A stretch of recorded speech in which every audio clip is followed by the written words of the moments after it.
Hello and welcome back. Today is New Knife Day.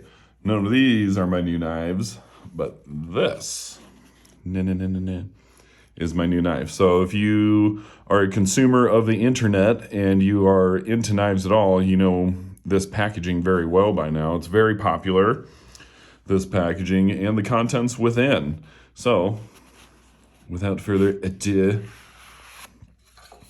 we have I haven't decided if I'm going to call it a Bexar or a Beyar, but that's what it is. Titanium Magna Cut, assembled proudly in the United States by Mr. Jack Moss on January 19th. Great job, Jack. So, here we go. That's the guy right there. So, I've been on the hunt for a slip joint. I already opened it and took it apart and got rid of the lanyard because I hate lanyards. I've been on the market for a slip joint lately, and I've been I don't know. I've kind of been looking at some case knives, looking at some just more traditional kind of knives, looking at even some new Victorinoxes or this and that, but nothing quite really was talking to me. I'm a big fan of the approach of this knife. It's very traditional, slip joint, non-locking, clip point blade, and it mixes all of those things that are kind of synonymous with traditional slip joints with very modern materials and very modern manufacturing processes. So that was the appeal for me. And honestly, a big part of it too is this. So yes, if you've watched anything about it, this knife, you know that it's thin. And let me tell you, it is properly thin. And it's amazing in the pocket. This dude just absolutely disappears in your pocket. Like you almost forget it. And even if you pat your pockets, you still almost don't feel it. It's amazing how quickly this thing just disappears inside your pocket. It's wonderful. So I guess just like I said, the machining is part of it for me. I do like knives that have some really good machining. So integral knife, the Drunken. I mean, right? Look at that. Even this dude, as soon as I saw this guy, I'm not a big Benchmade fan, but as soon as I saw this dude, yep, had to get it. And even this Wee knife, to a lesser extent, I suppose, than maybe these, but it's got some, milling going on there.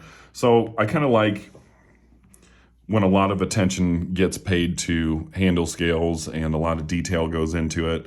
And this obviously does not disappoint. But like I said, the thinness is, that can't be undersold. So, a lot of times on YouTube and the internet, a lot of things get overhyped and all that kind of stuff. And I was kind of wary about, trying not to basically step in the bullshit of just, what nerds on YouTube have to say about something. But this did look remarkably thin and it really piqued my interest. So, it is that thin. So, and it's wonderful, absolutely wonderful so far. So I haven't, it's a slip joint. I don't have any real plans of going out and beating the shit out of it or anything like that. But, I consider this kind of a gentlemanly carry, a classic carry, kind of a classy carry. It's like the opposite in my mind of like some high speed, low drag kind of stuff. I'm getting further and further away from that crowd by the day. So speaking of the PM2, the paramilitary 2, whoa, I just flubbed that all up, didn't I? So, obviously this knife has been around forever. It's been immensely popular and it has been known, to be a pretty good slicer, right? It's just the full flat grind. And it's moderate thickness, right? So, and that's relatively thin-ish, maybe. But then things like this come along, the TRM Atom. Look at the difference there, right? Huge difference. Huge difference in blade stock.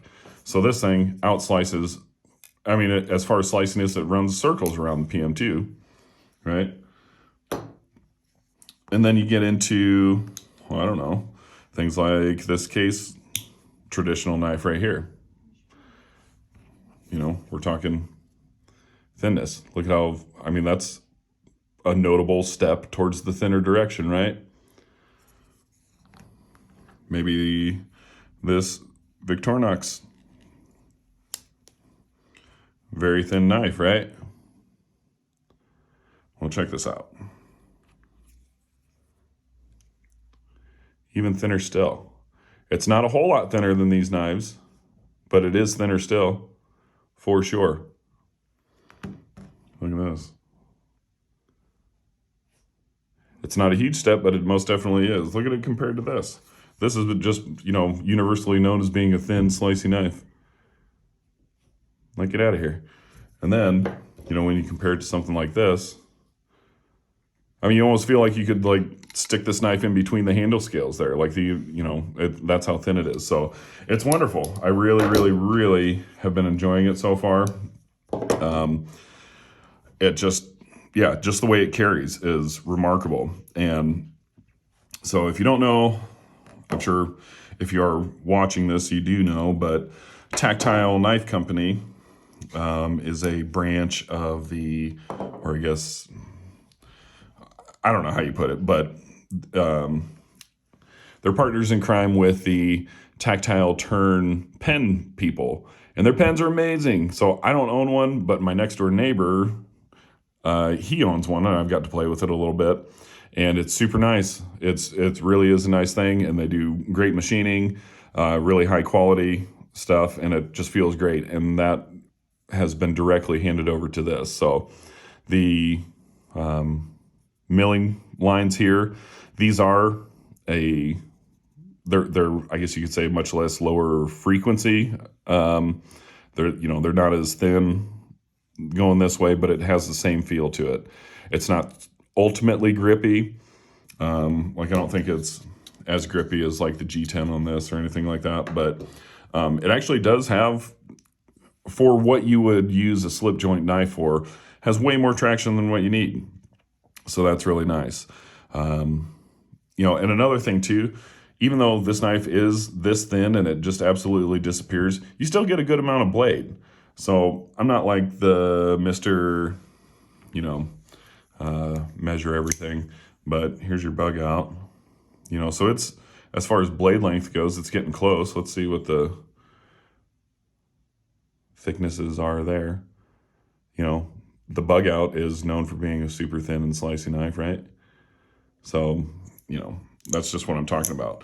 It really is wonderful. So I have, and it's also very lightweight. I did take this knife apart and cleaned it up just a little bit because I watched, it was Nick Shabazz on his disassembly video, and I noticed it was kind of like goopy and dirty on the inside, and I took this one apart and it was kind of the same way, but I put my own oil into it, but I don't know if that'll show. But even just, you can't really tell just because it's so narrow right there. But even though these handles scales are so thin, they actually, there you can kind of see a little bit. They did internally mill these as well. So a lot of effort and thought has been put into this knife for making it as compact, but still usable, right? Like, so that blade length is just, I don't even know what it is. I'm going to say it's roughly 3 inches, maybe. I don't know. And in my big stupid hands, it's a 3-fingered knife for me. I mean, my pinky doesn't really have anywhere to go. But it's a decent size. It's a little smaller than what I prefer.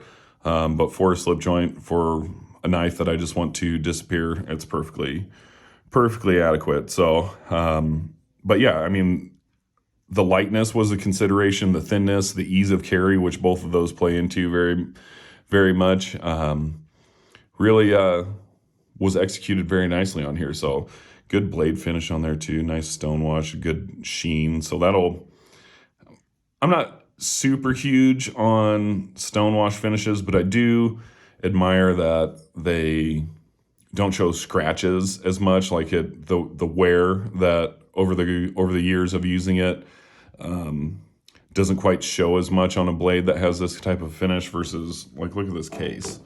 So this has more of a polished finish, right? But I mean, look, so this knife has quite a few miles on it, and this knife is clean too. Like, that's not, so you see that, which is cool in its own right?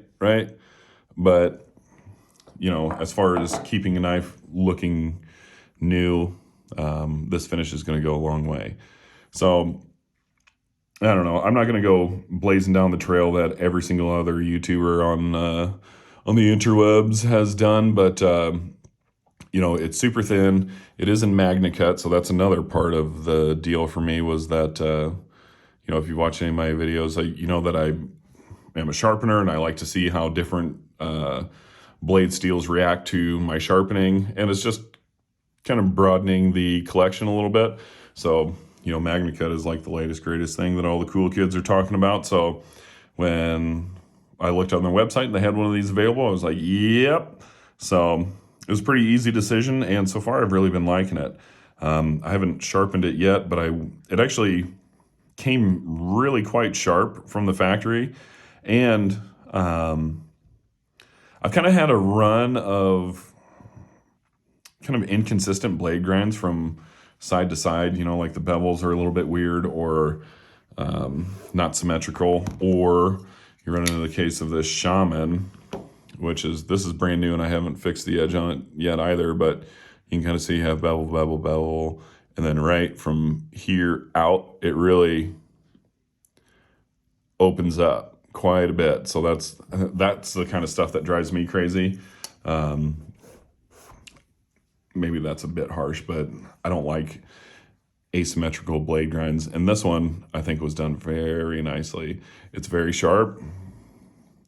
It's very uniform from front to back, and it's symmetrical from side to side. So I think that these, my initial impressions of the Tactile Knife Company is that they mean business. They do really, really good work. It kind of seems like they're, they're very proud to be, an American company. And I believe, if I recall correctly, they source their materials from America. They're made in America by American hands, and that's super cool for me. So that's part of it. But, I think that there's been a lot of care and a lot of thought and a lot of solid execution that has gone into this thing. And from what I understand too, the Rockwall, both versions of it, really is super cool. So I guess I don't know if I would really call it a downside. I think, so this knife was like basically $200. I've spent $200 on worse knives than this. There's not a ton of material here, right? And it's kind of all gray everything. So there's not like a whole bunch of like visual flash, because I kind of like, knives that, kind of pop a little bit. This one doesn't really do that, but I don't think it was intended to do that, and it excels without doing that. So I don't know. It's just very, very well executed. I'm not really, also as far as the action goes, I'm not one to really talk. I don't know a whole lot about slip joints. I don't really have, this is my only slip joint, so I don't really have a whole lot to compare the walk and the talk to. The pole seems stout, but completely doable. The half stop is nice and solid. There's really no doubt that, it would stop if I was a jackass and did something like that. My wife is a little bit scared of it just because it doesn't have a lock on it. I think she's nervous that it would close on her. But, if you, cut in the right direction, you don't have to worry about that. But, I do think that the action is pretty good. It's not so tough that, you're really trying to scramble and pinch and pull super hard or anything like that. You do get a little bit of traction right here. It's kind of mostly inconsequential. There's really not a ton to it. I mean, there is something, but it's not a proper nail nick. But I guess you know, that's where you pinch it and it gives you a little something there. So it's better than nothing, I suppose, but it could be done with nothing. I would like to say that. So I don't know, but so far, I really like this thing. The dudes that I work with and a couple knife nerds that I know that I've showed this thing to, they're like, wow, this is really nice. And it is. So it's super cool. I've really been enjoying it, and I'm looking forward to, I don't know what kind of edge I'm going to put on this thing, but I'm looking forward to sharpening it. I don't know if I'm going to leave it on the diamond stones. I don't know if I'm going to polish it. I don't know if I want to do like a compound thing where I polish it and then give it like a secondary bevel like that, something toothier right on the very edge, but you still get the look of the polish. I don't know what I'm going to do with it. So, I don't know. I have to make up my mind about that. But anyways, it was New Knife Day a couple days ago, and I haven't shown this to you guys yet, so I figured I'd bust it out, and I think that's about it for tonight. So if you are in the Midwest, be safe, because there's a winter storm coming, so it's about to hit us and dump all kinds of snow all over us, so be careful when you're out and about. I'll see you next time.